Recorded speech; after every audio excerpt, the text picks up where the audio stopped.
It's one of the oldest inhabited places in North America. This is a sacred place where there's two rivers into one river, Napa Creek, and the Oxbow part of the river comes in under this bridge. And this area traditionally was full of cottonwood trees and cedar trees. And then with the redevelopment that's occurred in this last 3 years, this is the epitome of seeing the river, the nature, as enemy. And what we were just looking at was this fence where the ducks are fenced from coming in. And what we see behind me is a bridge that's high enough to allow the floodwaters to go through. But where I'm standing is this ramparts. And if you look behind me, this whole walkway, it looks like a castle. You know, this is the castle.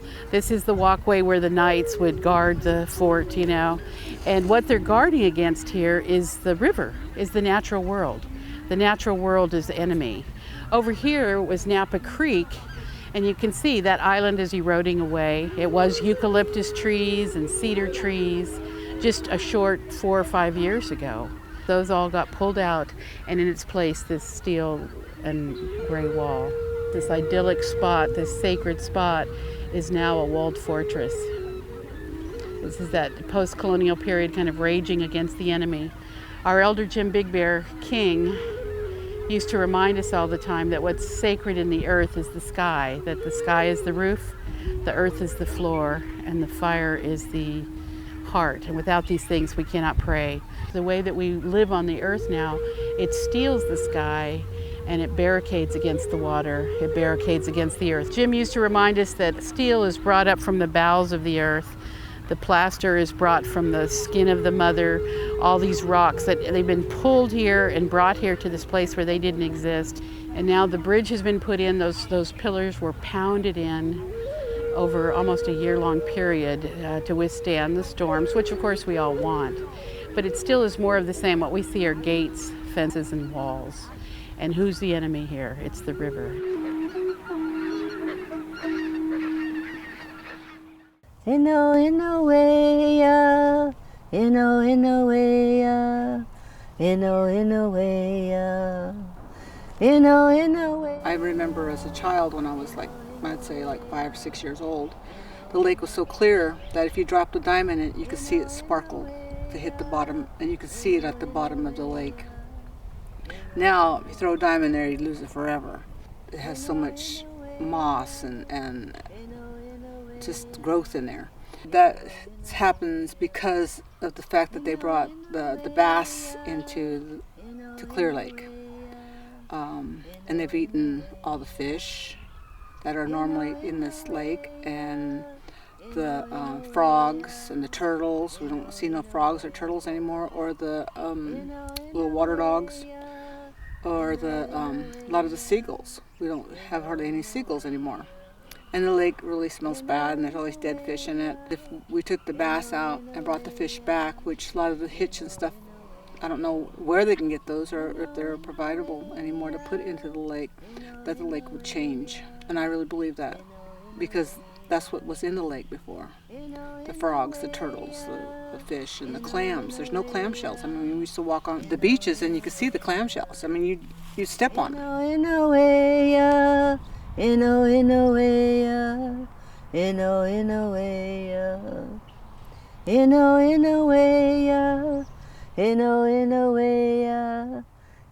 way, in the way.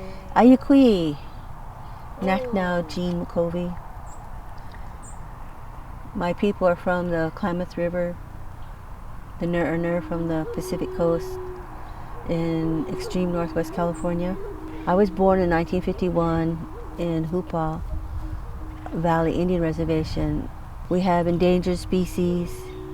We have what we call ESUs, evolutionarily significant units. So on the Pacific Coast comes down like this, and the land's here. The Klamath River comes down and it goes up into Oregon. And in the sacred high country, the GO Road, the Gasky Orleans Road, is water that comes up from the aquifer out of the sacred mountains. And by Creator's design, that's all they know what to do, is to hone into that water and come back home to the natal streams where they were born. So when you talk about Napa River, talk about the Klamath River, there's the tributaries come into that water system, and that's how the fish template how they know where to come home to. When you have herbicides, pesticides, and things that farmers use, you have the chlorine in the water that's not filtered out in the sewage system. You have all these different kinds of water that have different smells, different properties, and a lot of them just don't perpetuate wildlife. This is where the hitch used to come through here and spawn.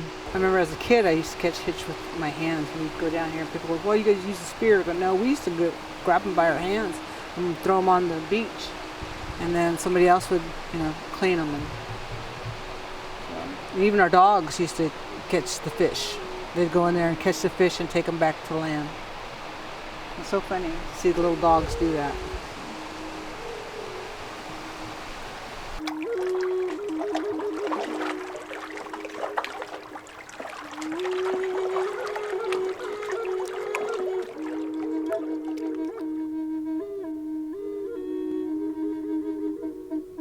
And Indigenous people always did things that they always thought to 7 generations.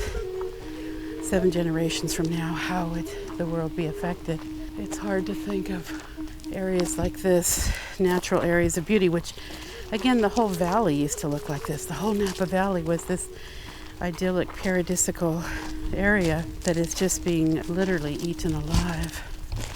This would be a place that would sustain large populations in their permanent settings.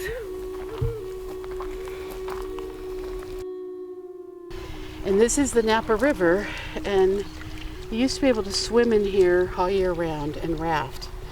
In the 1970s, 1980s, we could come put in a raft here and raft almost all the way to Napa, which you really can't do that anymore. This isn't enough water to sport a canoe or a raft. You can bring little kids and splash in here, but this was a really popular swimming spot. And it's still idyllic and soothing, but you can't really be swimming in it. This river used to be the main food source. We can see some small little fish that are spawning, but those fish would have been really large steelhead and trout and salmon. So again, the fish was a really big part of the indigenous diet, but this small, low river isn't supporting that kind of fish population anymore. There are starting to be salmon again in Calistoga because they'll come back up the river. All the dams have been cleared. And even seeing this many little fish is actually a good sign because it means all the toxicity that the river was having through the 50s, 60s, 70s, and 80s, that's all been cleaned up recently.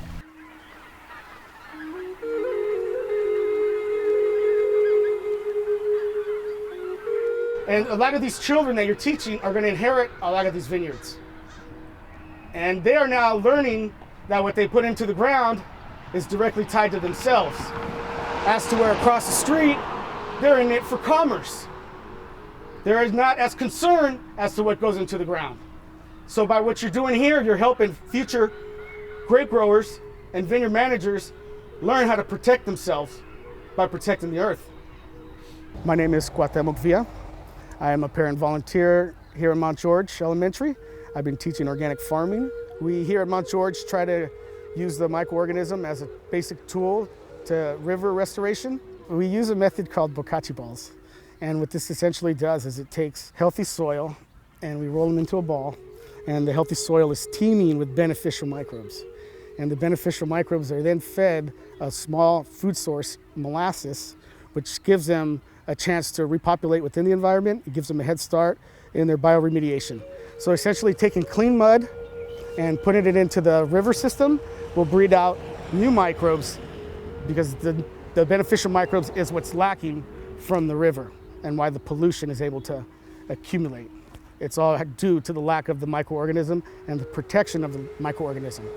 The microorganisms that we use are indigenous microbes used in the food industry, used to make beer, wine, sourdough bread, kefir. All of these indigenous microbes are the same microbes used or that actually live within our bodies. So we are essentially, healthy dirt is essentially us. So we're it's equivalent of putting these healthy dirt into contaminated dirt to remediate. The good guys always win over the bad guys. So are you literally just chucking these things into the river? Yeah, we're literally just throwing these little mud balls into the river. This is we do it with, around the world, many other groups have performed the same practice with the bokachi ball and had great success in remediating the river.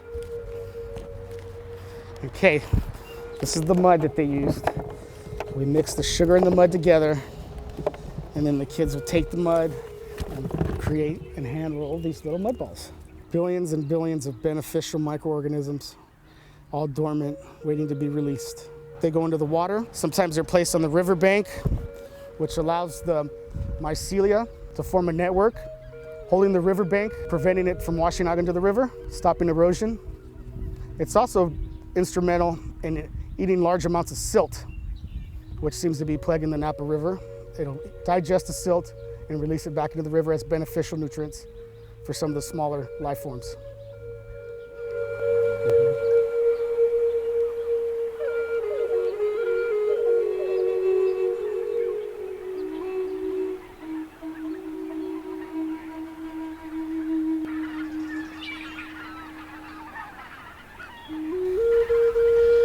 So ideally what would be happening, see like patches of willow like that would be harvested and farmed every year.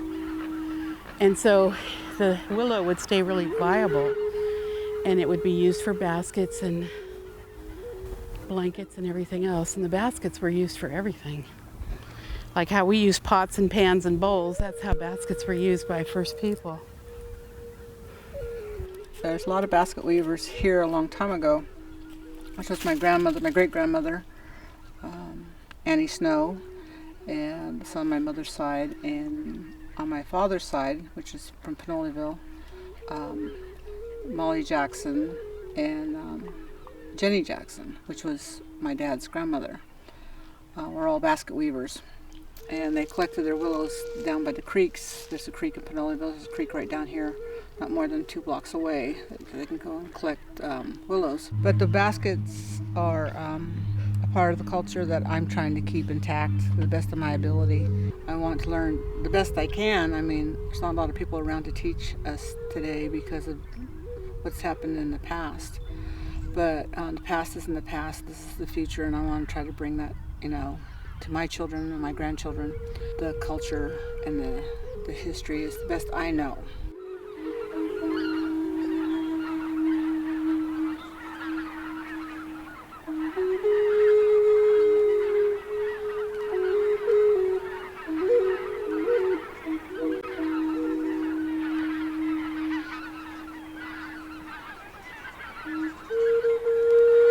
A long time ago, they used to go down there and pick the willows and cut the willows back and stuff, which would, help the water run and the fish to come back up from the lake to spawn and keep the willow, intact.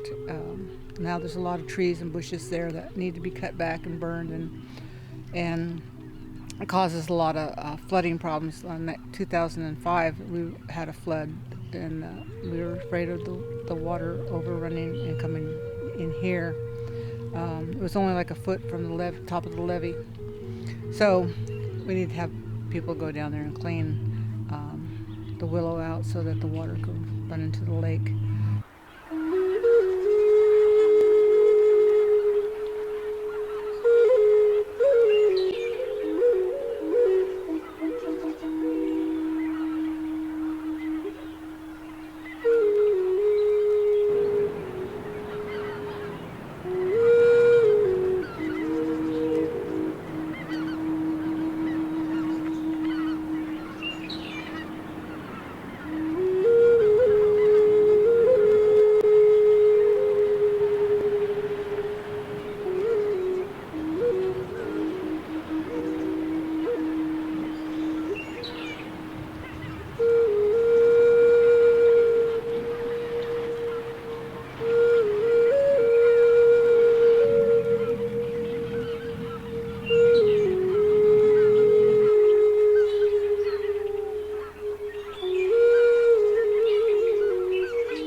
drinking water, this clear drinking water, is a limited supply. And there still is that mindset to this day. When I heard Mike Thompson talking about Governor Brown signing this bill in this week that allows all this huge more volumes of water to be pumped from the north to the south. And in the south, they're watering golf ranges and having swimming pools. It's not about drinking water. They're washing sheets in the hotels. That's the biggest waste of water now, but that's not sustainable. And so this water is being relocated to Los Angeles, basically. And that's, unfortunately, is all of the rivers and creeks in Northern California that's happening. Even really remote little creeks like up at Honeydew in Humboldt County that were really natural rivers until the last 3 or 4 years. And what the state doesn't seem to realize, the industrial agribusiness, that if the rivers get sucked dry, that actually kills the river. And The only water that I know that's not regulated in California is rainwater.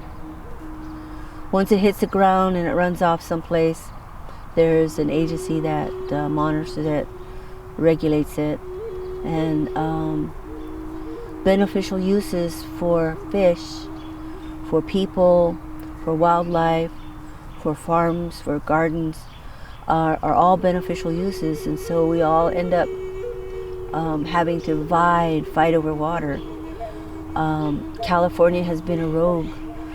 They entered the Union as a non-slave state, but they had indenture laws for Native Americans. They shipped the Chinese out of Northern California back to San Francisco, unwanted people. And the California water system has always been over-allocated.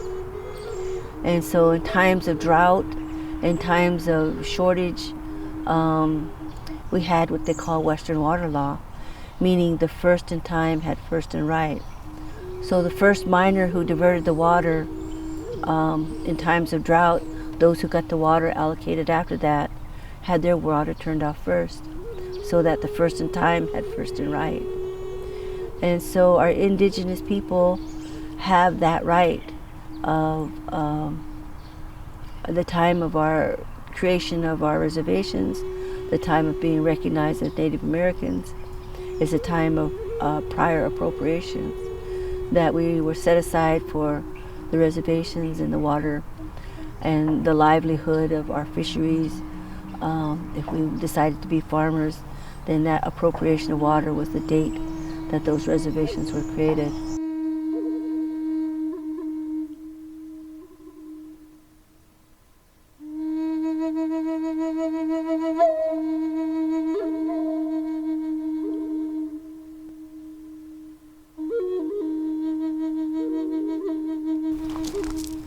see, this is the place that we used to be able to cross, but it doesn't look like you can cross over anymore. But this rock here, this flat rock, somebody just placed that. This is a contemporary placement. But that's how the grinding bowls would be. They would have just been tucked into the willow. People would be grinding, preparing for the winter, and you'd be preparing the acorn to be into a flour. And acorns are a whole food. It's a whole food that can meet your full diet needs. If people needed to, if you ever had to fast, you could just fast and live on just acorns.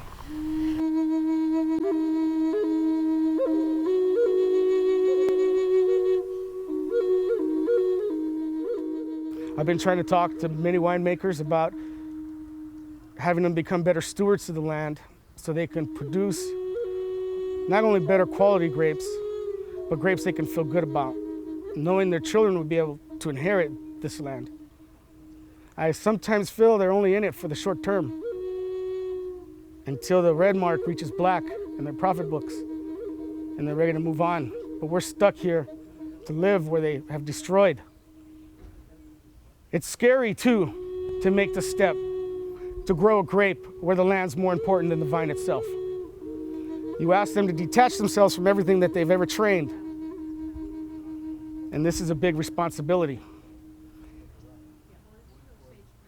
They're moving forward, and they have a watchful eye on techniques to incorporate to create sustainable vineyards. It's a slow process, and even our most brilliant minds can take up to 5 years to understand that we are part of the living microbial system. But the ones who take the longest, I find, are always the best at sending the message out. The ones with the most resentment are my favorite when they finally get it.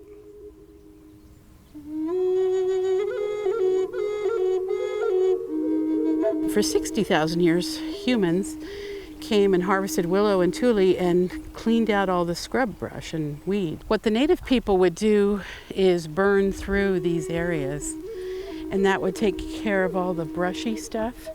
So the hardwood trees like the manzanita and the oak would grow, and all the little weedy, scrubby things would go away. It also would take care of ticks and mosquitoes and mice. And so what we had was this very idyllic agricultural preserve. Unfortunately, the Europeans, they saw this agricultural preserve as a wilderness, which it wasn't. It was an agricultural preserve. They were humans tending it all year round, every day. And now, just now in the 2012, people are starting to understand that, oh, this wasn't a wilderness. It was a managed agricultural preserve that supported a large population of people. It was organic, it was sustainable. First people didn't have diseases, diabetes and heart disease and nervous breakdowns and heart attacks.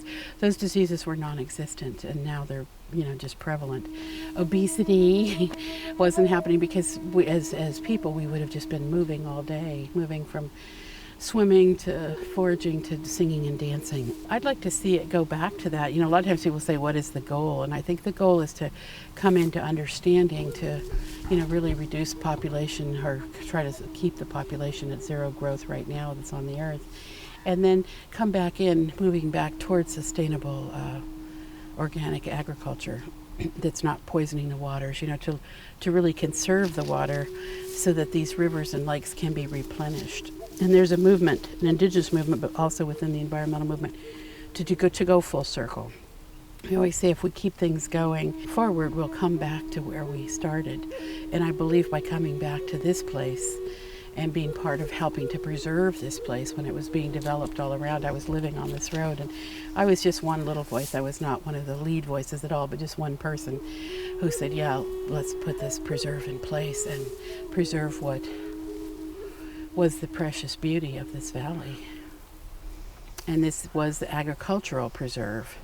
It was, the oak trees, the willow, the grapes, the blackberries, the fish, the small game, all the basket plants. That was all self-sustaining. There was no litter, there was no waste. All the food was high protein, with no preservatives.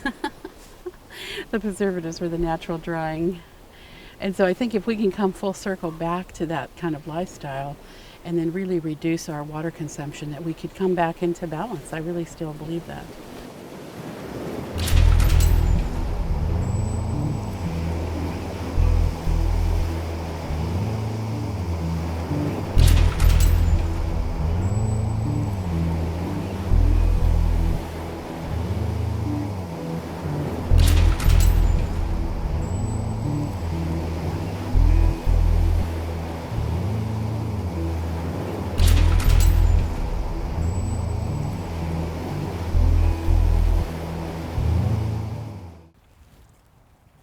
Got my eyebrows straight? Yeah, you look really good. Pretty boy. So yeah, we're rolling. Oh my. We're on the dance ground, and we're ceremony, we're in spirit, and we're in prayer, and we know what our job is, what Creator gave us to do. But then we leave the dance ground and we take these lessons with us. So, and it's like in the white deerskin dance, there's a long pole with a white deer hide hanging from it. And so that deer, he has red pileated woodpeckers in his ears, and then over his eyes are covered up with the scalps of the pileated woodpecker. And the tassel that hangs from his mouth has the red woodpecker on it. And then on his arms, his legs, he has red-headed woodpecker on it. And so when the dancers dance that deer on the dance ground, the lesson there is that the red is for the west, And that's for spirituality. The spirituality of the individual, the spirituality of the community, which is our dances. So when we talk about looking at that white deerskin with the red on, it's spiritual because he hears spiritual. He sees spiritual. His message is spiritual. And he walks spiritual. And so as Native people, we're connected to the ground that we're born to the waters that feed us, to the land that gives us the fruit of the acorn, the berries, the deer, the elk, and we're stewards. We're taught to take care of those things. And there's a big battle going on throughout the world for clean water, drinking water. And this is the thing that is most paramount and important, is to not destroy the underground aquifers, not to destroy the drinking water, because once it's destroyed and diminished in quality, it's not viable for people to drink. And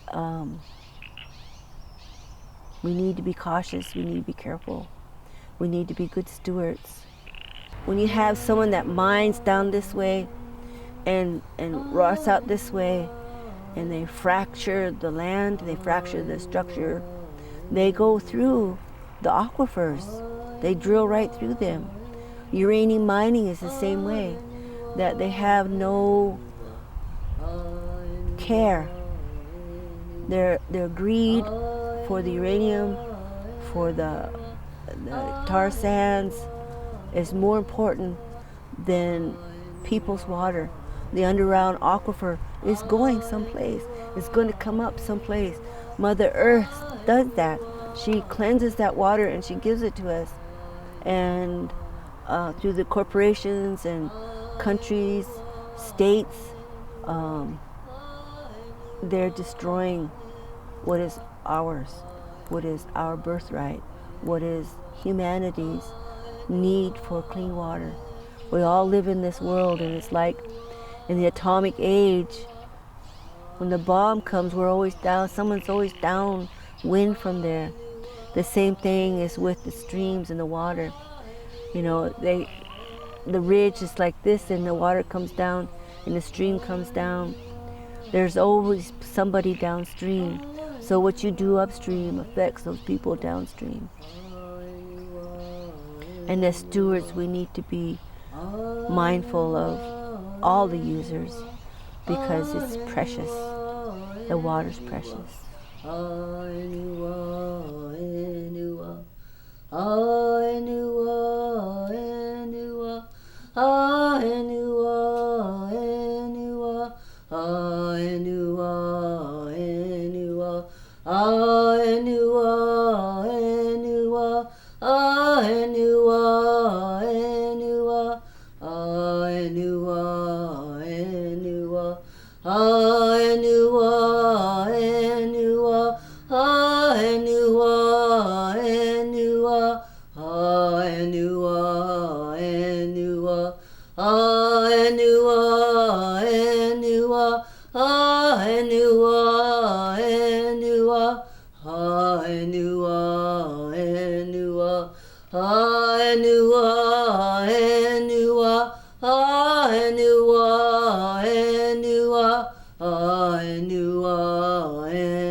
That's a healing song.